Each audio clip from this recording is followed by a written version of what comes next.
So me thinking about my fun stuff and what I love to do, I'm going to share with you, like if I were going to be a guest, okay? Like if I were going to be a guest, and what I'm going to do is the 8 non-negotiable steps that are in my book that tell you how to break free and become your own boss. I'm going to go over those 8 steps, but I'm also going to go over it in the way that allowed me to create my lipstick line. Okay, so if I have any lipstick fans out there, I just ate a little something, so mine could be kind of looking a little rough from this morning. But that's what I'm going to do. I'm going to pretend that I'm a guest and I am coming on here and I'm presenting my mariposa effect from my book, Broken Stronger, on how to break free and become your own boss. But I'm going to associate it with what it really took for me to start a lipstick brand. And not that you want to start a lipstick brand. I'm not going to go into those details. It's about how do you take the unique ideas and the unique gifts and the unique things that you enjoy and turn them into something of substance. And how do you do that? Because so many people think that they can't do it. So many people think that business isn't for them. Some people don't understand that some of the experiences and pain that you've been through, how they can translate into substance, something tangible to be shared. And that just happens to be one of my gifts. So mariposa effect, for those of you that don't know, mariposa is butterfly in Spanish. So the butterfly effect, in essence, that means change one thing, change everything. And it kind of goes to the concept of when the butterfly just flutters its wing ever so lightly, like that ripple can be felt all over the place. And so for me, the change one thing, change everything is you. Okay.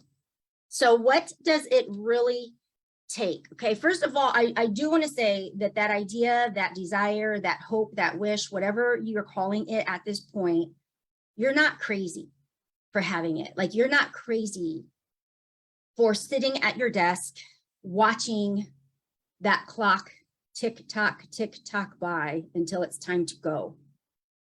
What I do feel is crazy is when you decide that you will settle for hoping to rush through and just get through 5 days a week, looking forward to just the 2 days on the end, looking forward to your weekend. Like that, that is hard for me to grasp.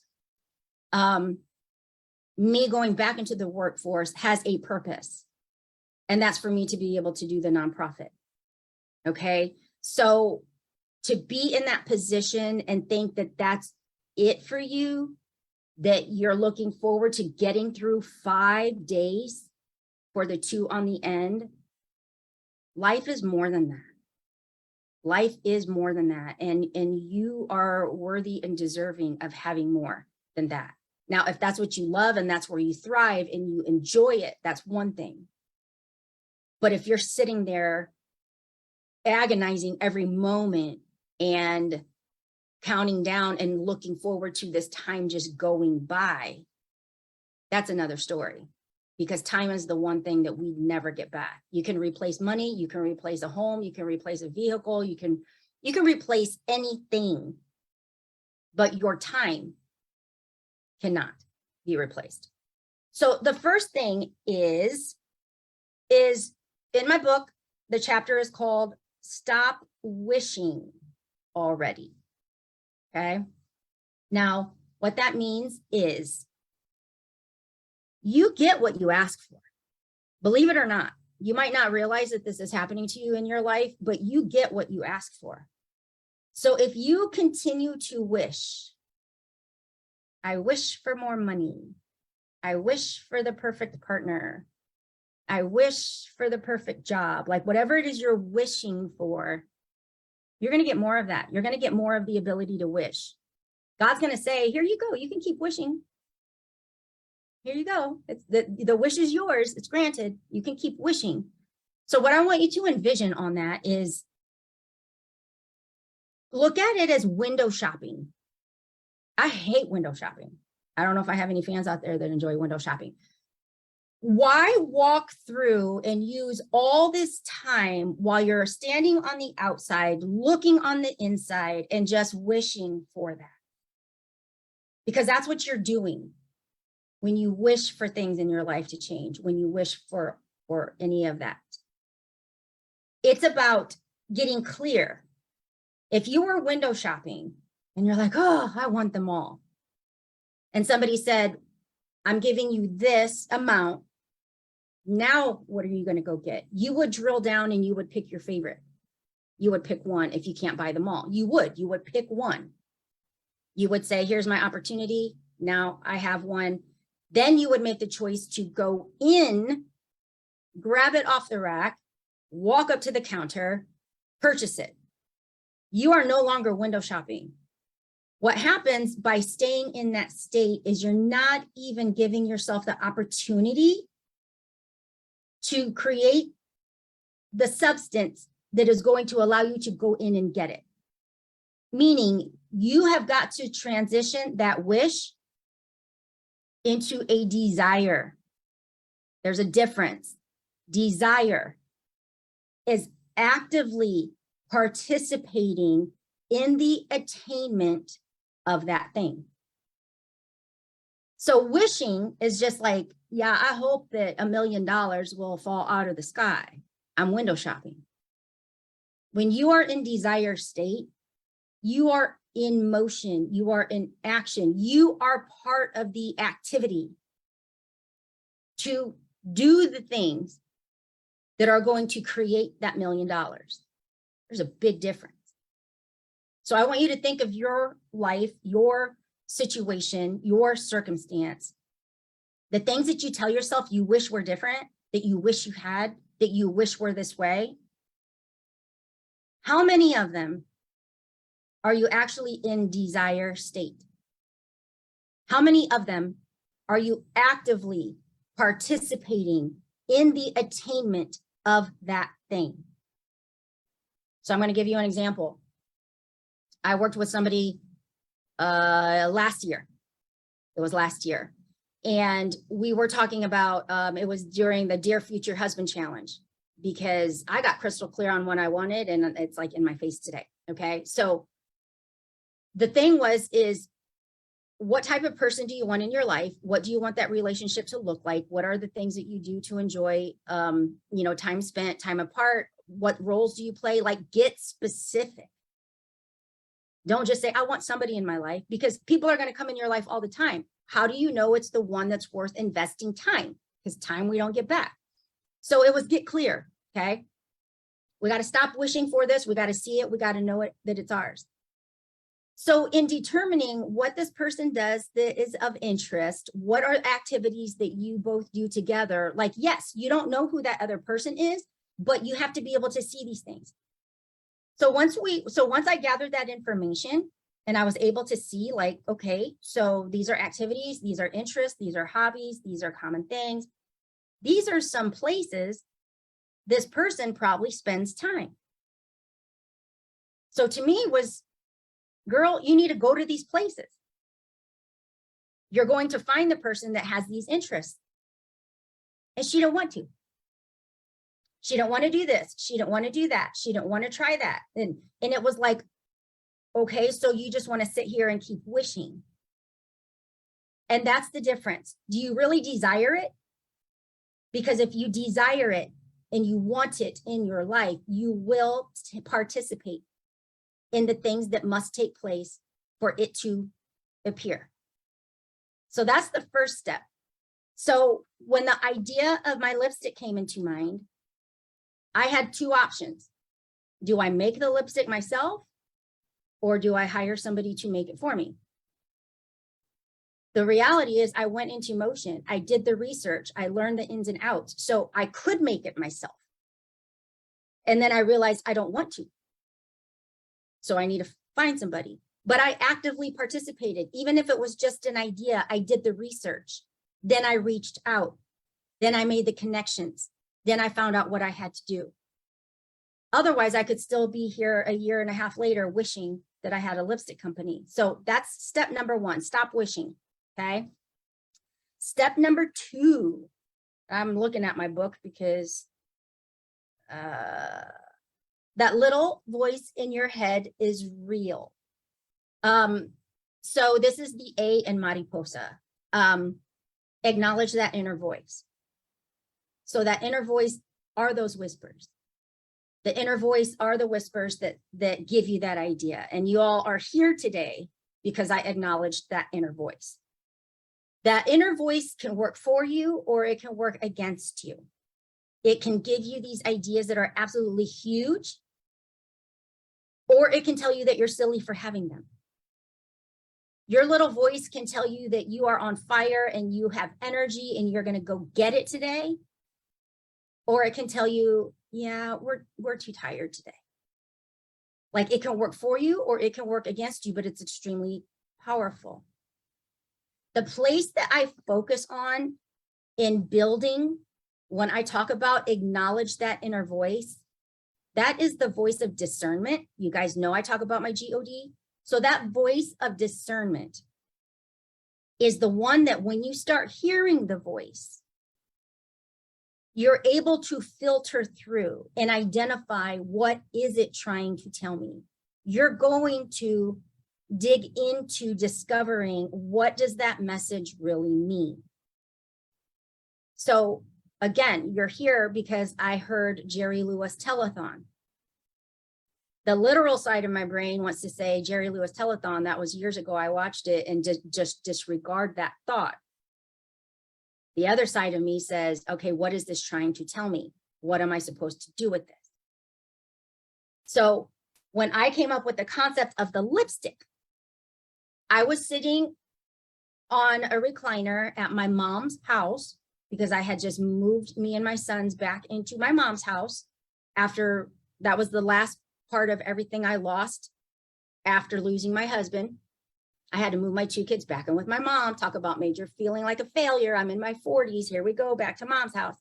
But I was on the recliner on Facebook and I came across a photo that I had that I have a scar on my neck. And I had a really major neck surgery. And I would still get up, even though I was in excruciating pain, and I would put on my lipstick. When I found out about my husband's affair after he had passed, and I did not want to even get out of bed, I was struggling with self-confidence, self-esteem, like in a bad way, an ugly way. I would still get up and I'd put my lipstick on. So sitting in that recliner, this little voice said, lipstick means confidence to you. Lipstick pulls you together. Lipstick says, baby girl, pull up your big girl panties and get on with it because shit's got to get done. So acknowledging that inner voice and knowing that there's opportunity in everything was like, yeah, we want other women to feel like you. That's what I was thinking. I want other women to feel confident, to feel powerful, to be empowered, to go out and do the hard things. How can I do that? Get them the perfect shade of lipstick. Like literally, this is what my brain was thinking. So acknowledge the inner voice. What's it trying to tell you? And when those thoughts started flowing through my head, I know my GOD was talking to me about something. I knew it. And it was up to me to put it in motion. So whatever you're thinking, whatever that little voice is, I want you to really look at it from an outside angle. It doesn't always have to be literal. When the idea comes to you, it's not normally gonna come to life exactly how the idea came, okay? Get creative. What could this idea really be telling you? So Jerry Lewis telethon wasn't telling me I was going to be on a TV show, TV station for 3 days. What it really told me was, this is the skill I have right now. This is what I can do. When I was sitting there thinking of the lipstick line, and in my mind, I'm envisioning, providing women confidence all over the place. But it wasn't really about me being able to reach women all over the place. It was create your lipstick. And if they want lipstick, they'll find you. But the message behind it is confidence. All right. So acknowledge your inner voice. Time to strip it down. This one is reveal your strength. Now, you will defend in a heartbeat all the reasons why you can't. You will defend all the reasons why it's impossible before you will even pause long enough to entertain how you can make it happen. That's the normal way our brain thinks. You want to make $1 million? I tell you, here's how you can make $1 million. And I'm just like rattling off my head. But if I tell you, here's how you do it, you will look at all those reasons and fight for why those reasons aren't going to work for you. That's what we do. You're going to find out, yeah, that works for you, but here's why it won't work for me. Instead of trying to find the one thing in all the options that I just gave you that will work for you. That's how our brain works. So when we strip it down, I want you to acknowledge the things that you have done. I want you to acknowledge the things that have shown your strength. I want you to strip down to the very core so that you can start respecting and honoring what you are capable of because you've already done these amazing things. And that's where people fall short. Did I know how I was going to get this lipstick going? No. But what did I know? I knew that I had launched a business before.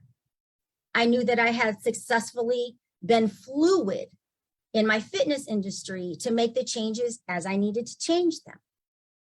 I knew that I had been courageous enough to join John Maxwell back in 2017 and go to Orlando, Florida in front of like 5,000 people. Like that was terrifying for me. So I looked at the things that I had done, the things that showed me I was strong, that I was capable. And so when it came time, by this time, to create your lipstick, I didn't even look at the reasons why I couldn't. It was, here's why I know I can. I just need some time to research. I just need some time to educate. I need time to implement. So when you have this idea, we first start with stop window shopping, get clear and get into that desire mode, start being active, actively participate in that attainment. Once you start that, you start hearing the ideas, start paying attention, start getting creative, start allowing them to flow. Don't disregard anything.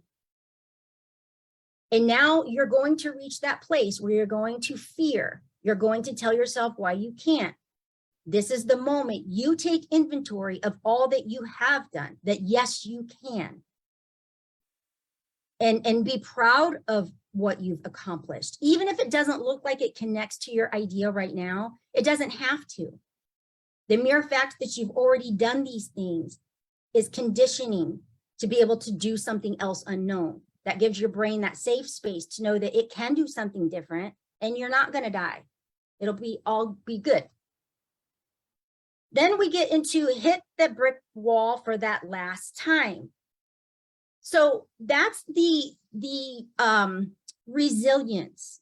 Okay, you have fallen before because you already identified the times that you remained strong. Those were circumstances that you went through that should have broken you, that should have knocked you down, but they didn't. So we identify the strength in that. But now we realize that all of these walls that you're running into on this new journey, on this new path, you don't have to stay there. I think Spencer was the one that talked about this earlier. Rather than have one path, you have a map. So you have to backtrace and navigate your way around. When you plug in GPS and you're on a road trip, I love road trips, so I use this analogy all the time. You're going to get, you'll be told from here to here is going to take you this long and you're going this path and this speed, and you might get pinged that there's an accident up ahead. Now you're delayed 45 minutes, but then you're given an option. Do you want to reroute? This might be faster. It might be more gas usage, but you get an option. You know there's another way around. You know that from where you are to where you want to go, it's not just that one way. Think about that. There's so many paths that you can take, so many routes you can take to get to where you want to go. And it might even determine if you want to just stay on the interstate and go full speed and cruise control, or if you want to go this back route and enjoy the scenic, the scenic route and stop and experience things along the way. It's your journey. But what that means is hit that brick wall for the last time. There is nothing that is going to stand in your way if you don't want it to. Nothing. Absolutely not. You have to decide that you will navigate your way. You will chart a new course. You will take a new path. You will keep going until you get there. And when you understand that from here to there isn't ultimately the end, you have A to B moments all the time, but you don't stop at B and you're done. Once you hit that B moment, that's now your A moment.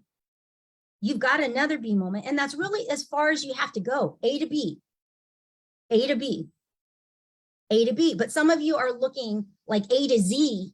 There's no way you can even see that far. That's why you're stuck. That's why you're fuzzy. That's why you're not clear. You're trying to see, I'm in Indiana. That would be like me trying to see my way to Indiana all the way when I would go visit my dad in Arizona. There is absolutely no way that is a clear vision. I can't see that far. But I can see from here to the next stoplight. Once I'm at that next stoplight, oh, there's my guess, or I mean, there's my exit. Now I know where I'm going, right? So that brick wall that you claim you keep hitting, that's imaginary. Reroute, take a different path. That's all you got to do. Then it's time to unleash your power, okay? That means take action. Take action. You are gifted. What is your power? Are you great at communicating? Are you great at, virtual calls? Are you great at meeting people in person? Like, where does your power lie? Are you great at being the one to come up with the ideas, but need somebody else to plan and run it? Where is your power? What is your gift? Because that's your greatest asset. And that's where people get hung up. They're trying to do all of these roles when really you suck at most of them, but you're good at a couple of them. So find the things you're good at. What am I good at? I'm good at wearing lipstick. I'm good at talking about lipstick. I'm good at loving lipstick. But yeah, I don't want to make it. I don't want to fill the tubes. I've tried to fill the tubes. It's really hard for me. I make a big mess. So that's not my gift, but it doesn't mean that the dream isn't there. It doesn't mean that the ability for me to have a lipstick line is not there. I just don't have to wear all the hats. Okay. So see yourself in this. Then we've got, sometimes it's better to be the listener. All right. Now, this is huge because my dad gave me this tip years ago. And it's not always about what you know. There are so many more people that know more than you do about the subject that you are claiming to be an expert in. That's the way the world works. There's not one person that holds all the knowledge. So surround yourself with people that know more than you do. Learn from people that are already doing things that you want. There's no competition. There's room for everyone. Success is available to us all. I'm in a space where there's a million coaches and speakers and trainers, and we all learn from each other every day. So if you walk into a space where you feel you have to be the one, the know-all, that's your ego. That's your ego. Let it go. Learn, listen. Only then will you know what your people want. So even, for example, with this, for me, it was important to have vegan ingredients, things that were natural, that would last. It's a really hard combination to come up with, to have lasting product that is good for you. But I had to listen to people. I had to learn. I didn't know this stuff. I couldn't claim to be the know-all. The other part about listening, as I remember Teresa Myers, dear friend of mine. She's been a friend of mine since my fitness days. She was asking at one of my live events, I want like a pinky brown. She couldn't find the perfect shade that I had. And I layer my stuff, I mix colors, but she wanted a pinky brown. And she probably didn't realize that I was literally taking note. I was listening to what she wanted. So I went back to my people and I said, we need to tweak, we need to play with some colors. And we have a pinky brown that I named TMI. And people think it's too much information, but it's actually Teresa Myers inspired. That color would have not existed in my line had I not listened to what she even wanted. So sometimes you have to do things different in your own space to serve others. That's what it's about. Be the listener. And then lead the way. Take action, get moving. And there's no other way around it. You have an idea, you want it to affect your life, you want to be significant and make it count for something, you have got to do it. You have got to lead the way. Leading ourselves is the hardest job, but leadership is an inside job.